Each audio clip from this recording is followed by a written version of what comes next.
নমস্কাৰ বন্ধুসকল, মই প্ৰশান্ত স্বাগতম জনাইছোঁ মোৰ ইউটিউব চেনেল ৰহস্য খবৰলৈ। বহুত ফ্ৰেছ নিউজ এটা লৈ আহিছোঁ। খবৰ এটা ওলাই আহিছে একদম ফ্ৰেছ। ইণ্ডিয়া গভৰ্ণমেণ্টে ইণ্ডিয়াত পাবজিৰ সৈতে আৰু 118টা এপ বেন কৰি দিলে। এইটোৰ বিষয়ে কথা ক'ম, পলম নকৰি আগবাঢ়ো আহক।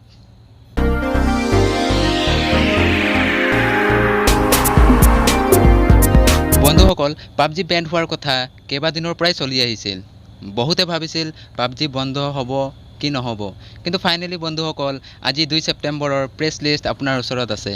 ইয়াত সম্পূৰ্ণ ডিটেইলছ লিষ্ট আছে 118টা এপৰ, যিখিনি ইণ্ডিয়া গভৰ্ণমেণ্টে বেন কৰি দিলে। বন্ধুসকল, 30 জুনত বন্ধ কৰিছিল টিকটক আৰু বাকী এপবোৰক।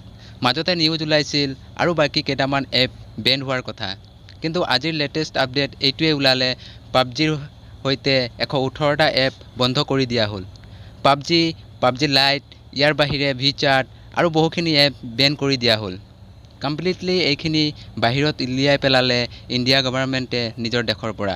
এইটো কাৰেণ্ট আপডেট, আপুনি জনাওক আপোনাৰ মনৰ কথা তলত কমেণ্ট কৰি। আৰু চাই থাকক আগলৈ গভৰ্ণমেণ্টৰ পৰা কি আপডেট আহে, কি হয় ফিউচাৰত, আৰু কি এপ আছে বা আৰু কি লিষ্ট আছে যি আমি দেখিবলৈ পাওঁ। দুবাৰ আগতে এনেকৈ বেন হৈ গ'ল, আগলৈ কি হয়।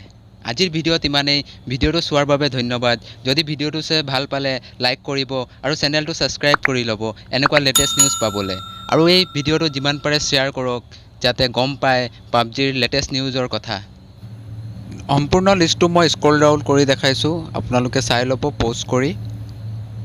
গোটেই 118টা এপৰ বিষয়ে ইয়াত দিয়া আছে, কোনকেইটা এপ বেন কৰিছে আজিৰ দিনত।